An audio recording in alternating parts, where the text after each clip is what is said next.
I'm gonna read uh, this article in English called RCO Josh and How Cost Efficient the Fringe Are. Let's begin. I'm not gonna read the abstract because it's the rationale that I'm gonna be below. So let's begin with the introduction. Electricity distributors are broadly subject to regulation that require them to reduce modern generating inefficiency. These models are often relatively complicated because they simultaneously identify the efficient frontier on how far each firm is located from the frontier. In conversation with top executives and electricity distribution firms over the last 2 decades, we have obtained here that they neither understand how efficiencies are calculated nor what they should do to reduce them. If that is the case, then we expect the inefficiency reduction requires imposed by the regulator to only be weakly related to decisions made by the firms. Indeed, scholars have recently claimed that there is a weak link between inefficiently values calculated by regulators and local monopolies' actual behavior in Sweden. Naturally, owners and customers want CEOs to try to reduce costs inefficiently, but is that what CEOs do? The strategic management literature proposes that the impact top executives have on free performance can be explained by the upper echelon theory developed by Hamri and Mansion in 1984 and later extended by Hamri in 27.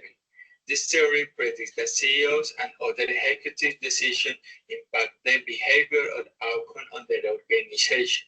The central, the central assumption is that the personal characteristics of CEOs, such as their experience, values, and personality, play a significant role in shaping how they perceive and interpret the challenges they encounter.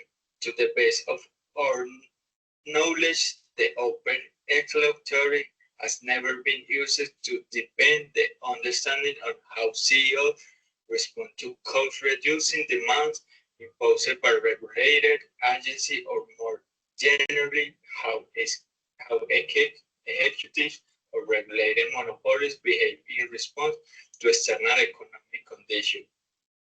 Previous empirical studies that investigated the relationship between CEO characteristics and firm performance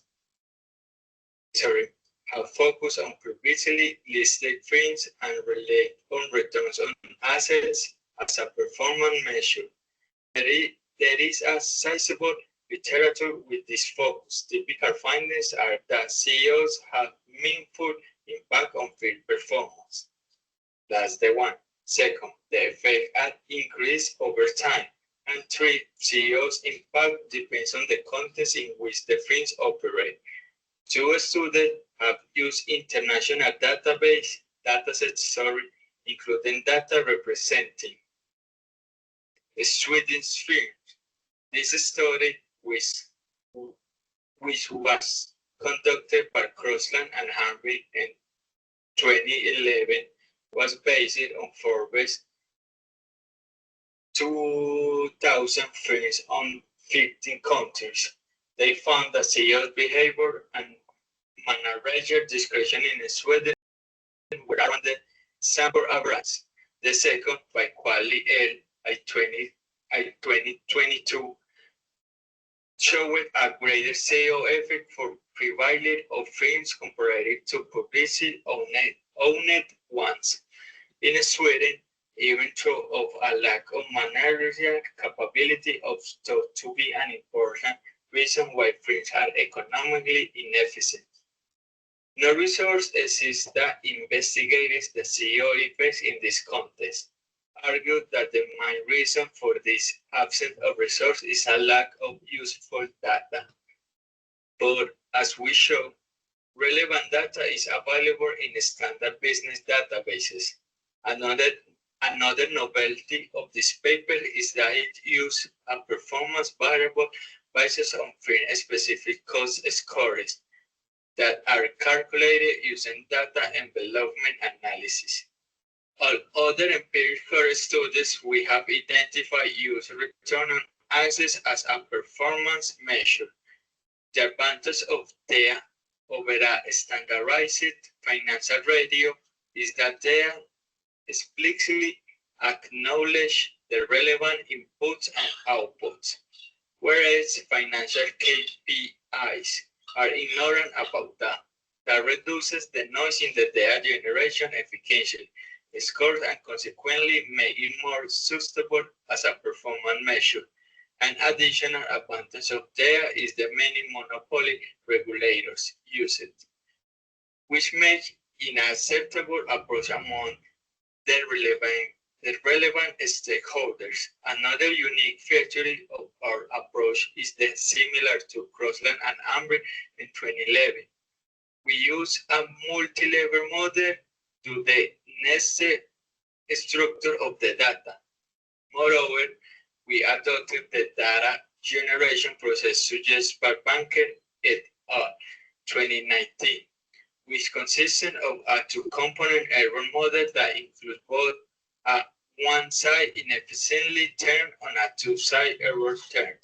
This approach was introduced to allow analysts to determine the effect of contextual variables, development or managed data.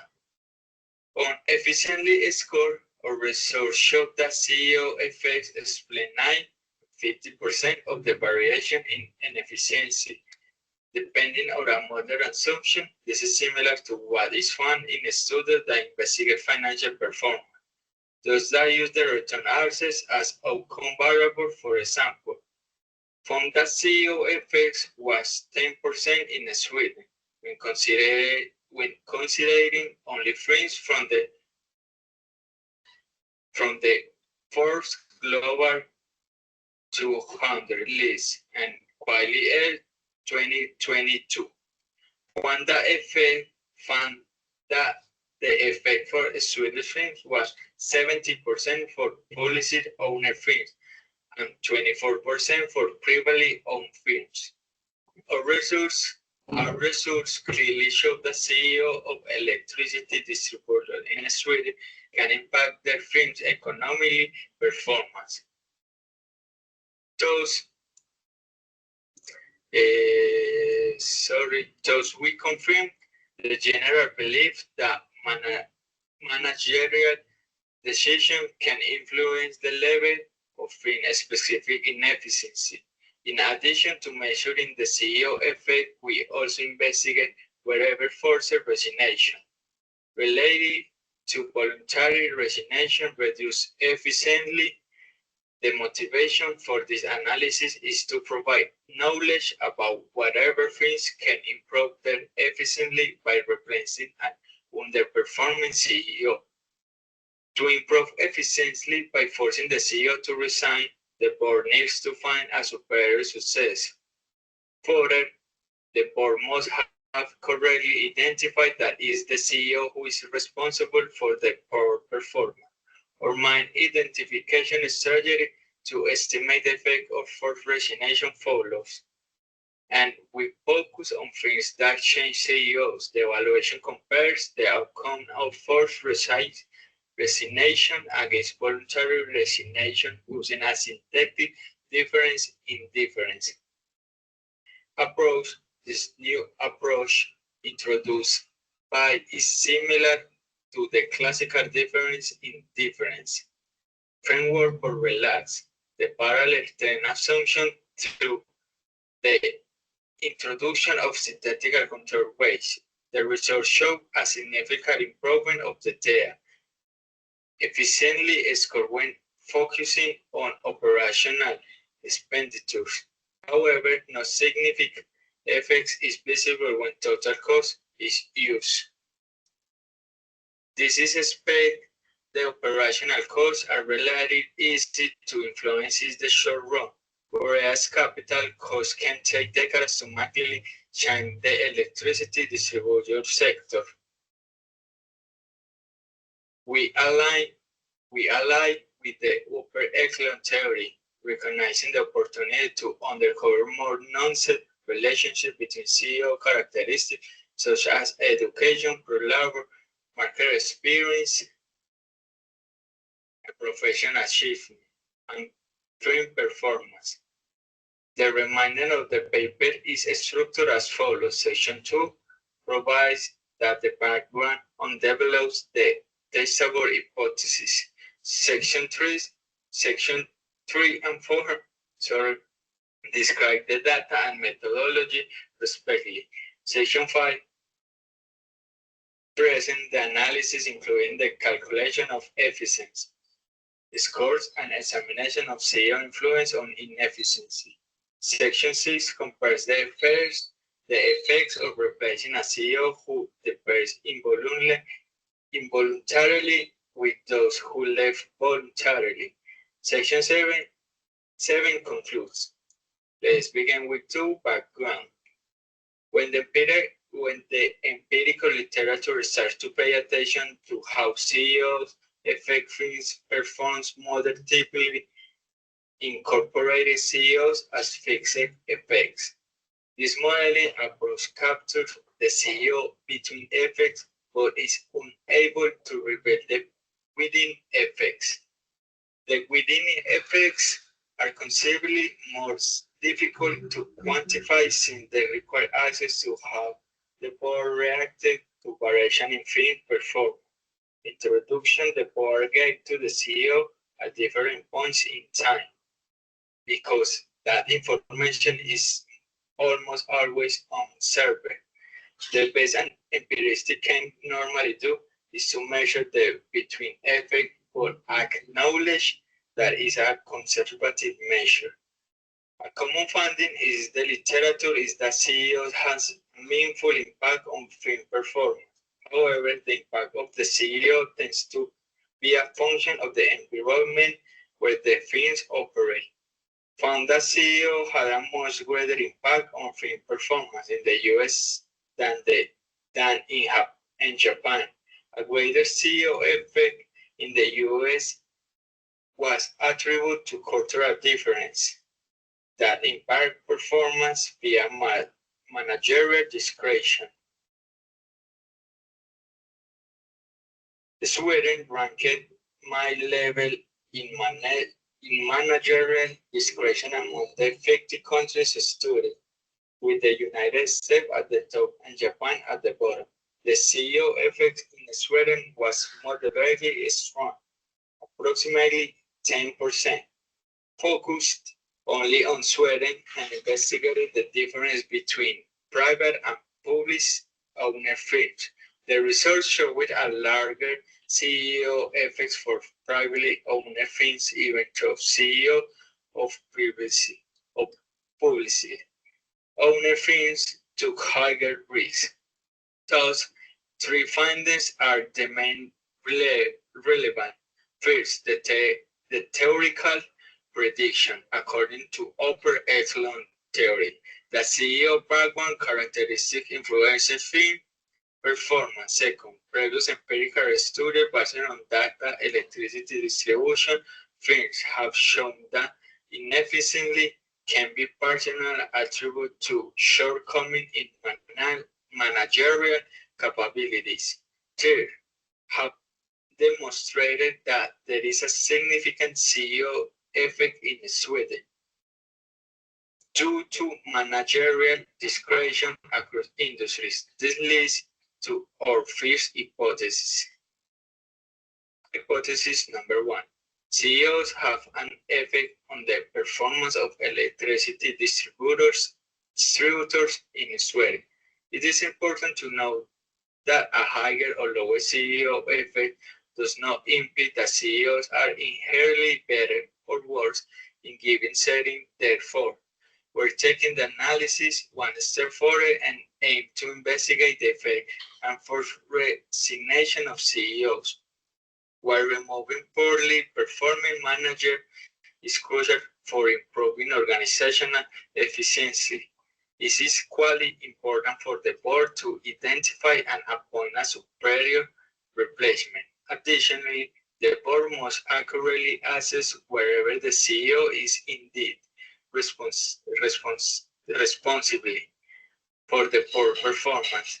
As Mr. Troubling, the cause can lead to ineffective change and unsolved change. The vast majority of students find a positive effect on film performance after a full resignation of CEO. Example of the student includes, among many others, thus we formulate a second hypothesis. Hypothesis number two. A further resignation of the CEO will have a positive impact on the film performance. We use data for Swedish electricity distribution film from 2001 to 2022. The annual production and according data for the films are collected from the Swedish energy markets in person, named SEMI, all of which are publicly available through their website. The financial data is combined with information on CEOs. CEO-specific data are collected from the Retriever Business Database, which includes annual reports for all the Sweden Limited Corporation. Information is collected about when the CEOs started and left the jobs, year and more. This combined dataset allows us to estimate annual films and year-specific efficiency score. We use total expenditure and operational expense and input variables and total numbers of customers and total amount of delivered electricity. As output variables, costs and demand are the key variables in SEMI's regulatory model since they represent the production and size of the network, respectively. To obtain the final sample, several filters are applied. Following the approach of Quali and Graphing in 2017, films with the same CEO throughout the entire period are excluded. This exclusion is essential because a CEO change is required to examine the between effect of different CEOs to single out the clean CEO effect. We also eliminate films that have changed CEO to the merger and acquisition on those that have changed ownership types. Finally, a few films with missing values are eliminated to obtain a balanced panel. Inputting data could be an alternative approach. However, as a noted, this approach is considerably changingly inefficient. Studies since we would inputting efficiency based on some concept of average efficiency in the sample. The final sample contains 78 films across 22 years. 79 of the films are municipally owned. The others are either cooperatively or privately owned. The described statistics are available in table number 1. We observed that average film had 3.08 CEOs during the sample period. The variations in size is substantial with the smallest. Having that number of customers, the size difference is also reflected in the demand for electricity and expenditure variables.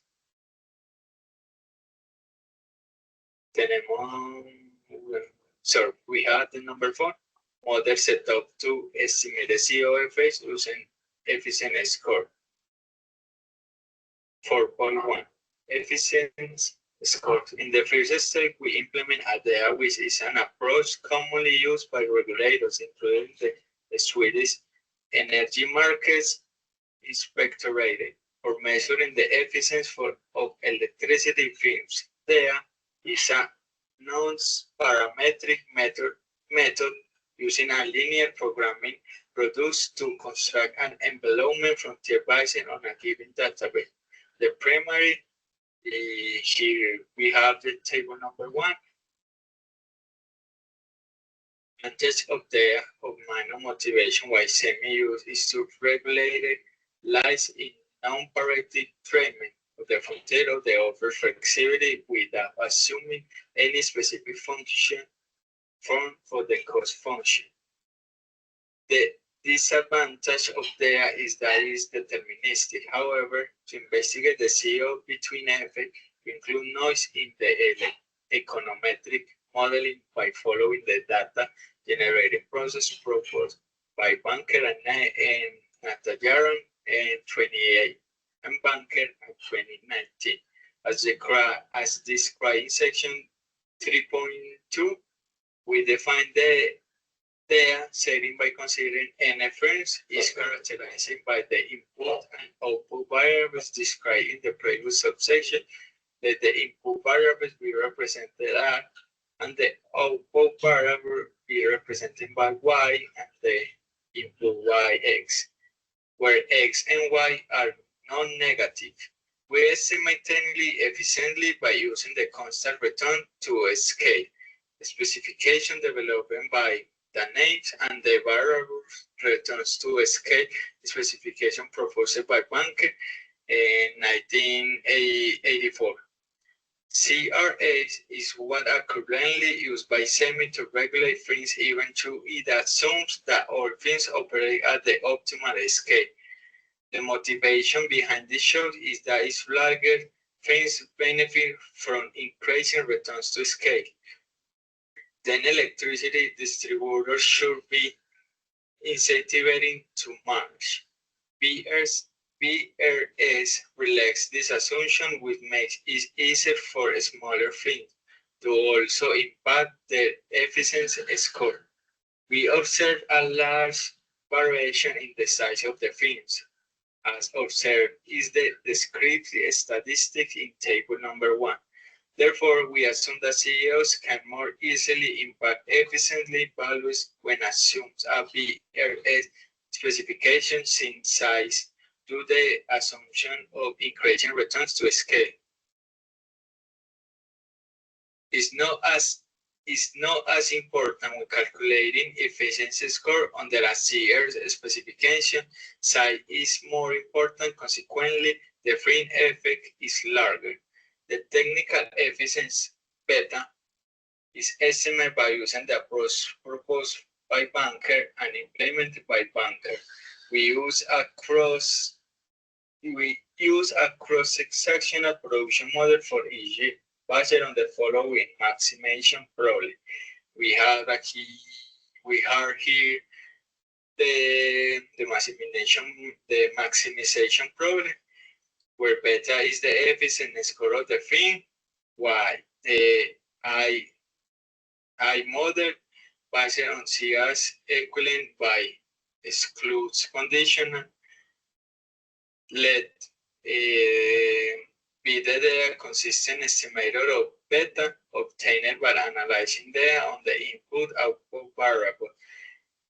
In the first model, we consider OPEX as the input variable, whereas in the second model, we use TOTEX as the input variable. Cost and demand are the output variables for both models. 4.2. Data and theoretical modeling. We developed a new model for estimating CEO effects based on data by merging the multi-level structures and the data generation process, and introduced the two-component error model that they use when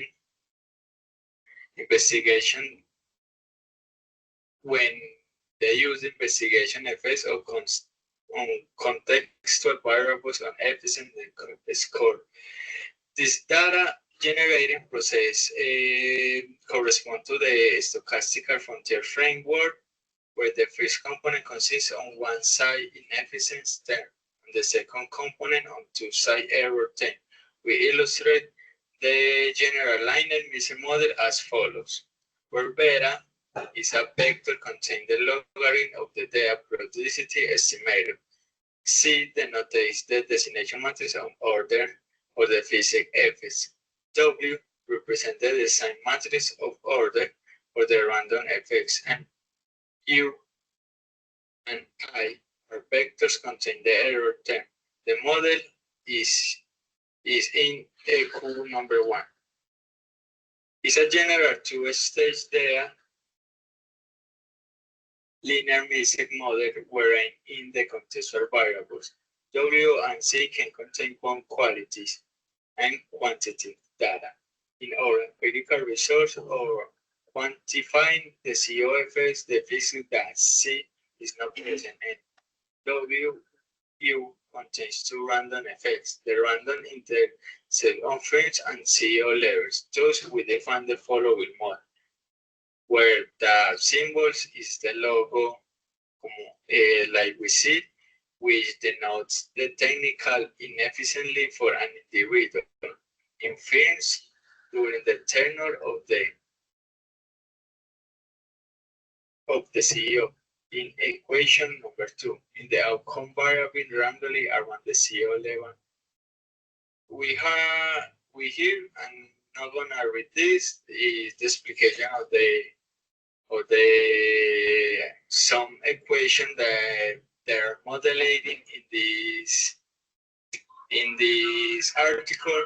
It explains that that the variables that are considering to measuring or maybe have a global idea of the CO effects using this equation. So I'm gonna pass. I'm gonna read Mesic effects sensory regression when the estimator is bounded within the unit interval and truncation of the dependent variable in the in the equation number 2. Therefore, advocated for a sensory Toby regression in the second stage to a maximum likelihood estimation. We use the similar and Wilson 27 bootstrap approach to incorporate multi-level method effects sensory regression as a robustness check. This bootstrap procedure primarily affects the estimated standard errors and confidence intervals as demonstrated by these numbers demonstrated to Monte Carlo simulation that the simple two-stage data method and to a lesser extent the two-stage data Tobit method performs well.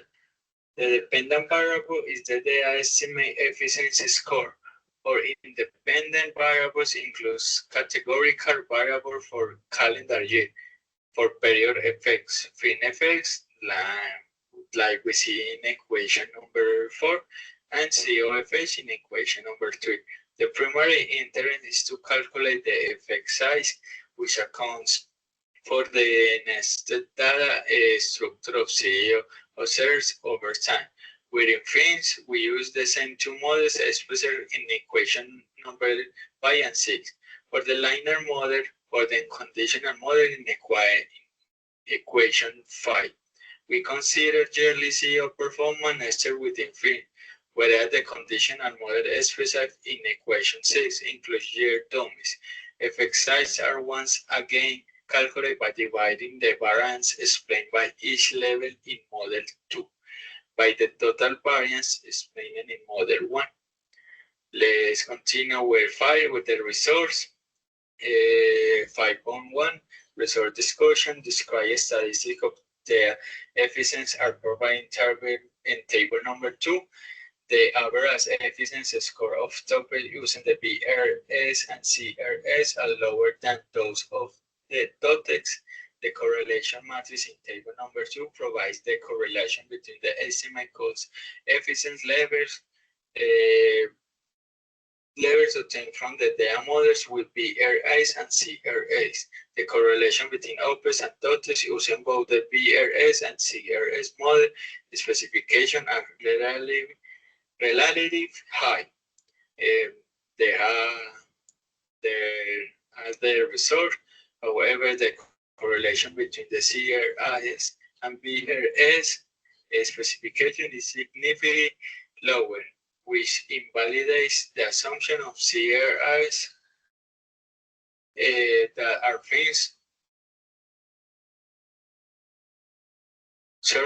things operate at optical scale. Figure number 1 displays the development of average inefficiency over CO tenor using OPEs and TOTES as input variables and using both PRS and CRS. The average efficiency is observed to stay the same the first years after the CO start, on the decrease, but then decreases. Therefore, fins that never change CO are lower average efficiency than those that change. Additional summary statistics regarding the development of efficiency over the time are provided in tables A1 and A4 in the appendix. These results confirm the pattern when observing the median, minimum, and maximum values efficiency score. Table number 3 provided the aligner measure effects model variance estimate for all models and interest. Here we see the table number 2, some more tables with the information that in the article explained in details. We see here figure number 1, table number 3. Continue. Table number 3 we observe that when OPES is used as an input variable, the variance between fringe is the largest, followed by the variance between CEOs with the variance in residuals being the smallest. For the model using TOTES as the input variable, the variance between fringe remains the largest. However, the variance in residual is now larger than the variance between CEOs. Nonetheless, in practice, the difference between the variance for CEOs and residual is small for both OPES and TOTES. We also observe that the variance between fringe is larger from CRS than for PRS, which is narrowed since the CRS specification assumes that all fringe operate at optimal scale. The size difference between fringes as shown in table number 1 can lead to significant benefits when increased returns to scale for large fringes, which can explain the larger fringe variance of CRA. The effect size are shown in table number 4. An obvious conclusion is that the fringe effect is the largest. This finding is common in literature on the impact of CEOs. We are see the table number 4 that they mentioned in the last sentence. The impact of CEOs. Our findings suggest that the fringe effect is larger than in those papers, which is mainly a display of the residual effect. The residual effect was 54.9%, and in between 33.2 and 44.5% depending on the model and the fringe they consider.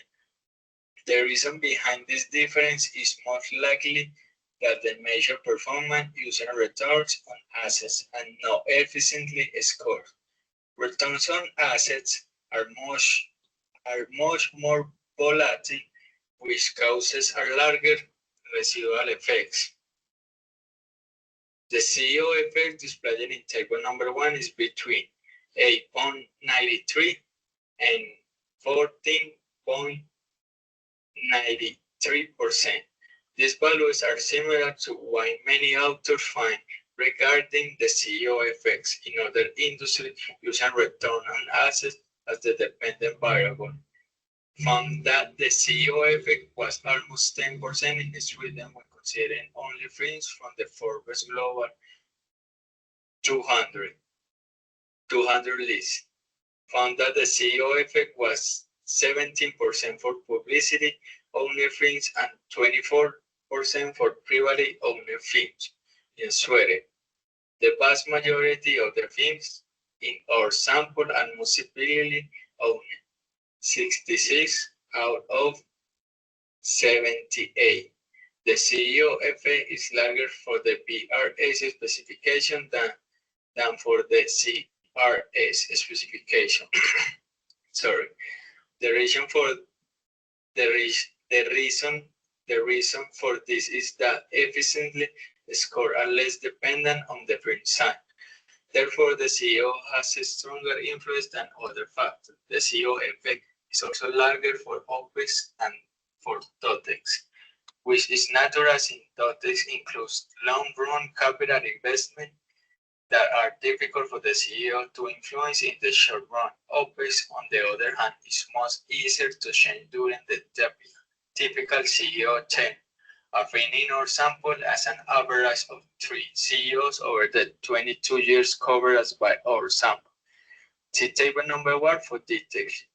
Present the results, table number 5 and 6 present the results of the robustness analysis when estimating the CEO effect using the sensory model as suggested by Hoff.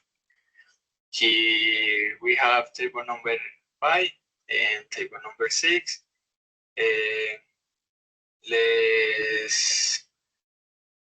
Let's continue to the number 7 conclusion, because this is a little longer. We have I am only 20 minutes and this is going to be too long. So let's pass to the conclusion, and we have a little explanation in Spanish for finish the analyzing of the article, what we learn, what we understand. So 7 concludes with obviously the conclusion that this study investigates the effect CEOs have on film specific efficiencies in the Swedish electricity distribution sector, with more than 2 decades of data. We first calculate film level inefficiency by using a data envelopment analysis approach. That this approach is the same as what many energy regulators use when they estimate the film level potential for cost improvements. We establish inefficiency through 2 different modeling approaches. The first approach uses a multi-level model and investigates the relationship between inefficiency and CEO effect. The outcome reveals that between that 9 and 15%, the variation in inefficiency is explained by the CEO effect. This result is in the line with what previous empirical studies that estimate the effect CEOs have on the film performance have found. This gives support to the upper echelon theory, which proposes that the characteristics of a film's executive members can predict film level behavior and performance, given that so little attention has been given to executive characteristics in regulated industries. We suggest that scholars pay more attention to this issue in the future. Our research also lends support to that things can respond to a stricter regulation, particularly when it relates to operating expenditures. The second approach uses an SDID to investigate whether a new CEO reduces inefficiently more when succeeding a CEO who was forced to leave, compared to one who left voluntarily. This analysis also shows that the new CEO can impact the operating expenditure but not the capital expenditure. Our conclusion is therefore that poorly performing CEO should be replaced, and that improved performance can be expected within a couple of years. Foreign semi can be restricted in the regulation, since it is possible to decrease inefficiency by removing a poorly performing manager. Como lo explicaba un poco, no la voy a hacer más larga, profe, porque es un artículo un poquito largo, solo tenía 10 minutos, ya me doblé. Voy como un poco con las reseñas, pues con el resumen, que nos habla un poco de los estudios que se hicieron en Suecia a 78 empresas, El impacto del CEO es entre un 9 y un 15%, puede atribuir a la pobre imagen del CEO. También los cambios del CEO, cuando es reemplazado forzosamente, un nuevo CEO tiende a reducir más la ineficiencia de costos que cuando es una salida voluntaria. También las regulaciones dan mucho que ver en estos CEO porque pueden influir de una manera significativa en esa eficiencia, ya que sugieren que los reguladores podrían decidir mayores reducciones de costos. Se utilizaron algunas metodologías como el SDID, se utilizaron varios modelos multinivel y índices de eficiencia que basaron sus resultados en índices de gastos operativos y gastos totales. Como algunas conclusiones, el CEO tiene un impacto real y medible en la eficiencia de las empresas de servicios públicos. Reemplazar a un CEO ineficiente puede llevar a mejoras significativas, especialmente en costos operativos. Los reguladores podrían endurecer los requisitos de eficiencia sin causar cargas indebidas a estas compañías. Y la teoría indica que las características de los altos directivos afectan en el desempeño organizacional. Este es mi reto de la semana número 10. Qué pena, profe, por hacerlo tan largo. Hasta luego.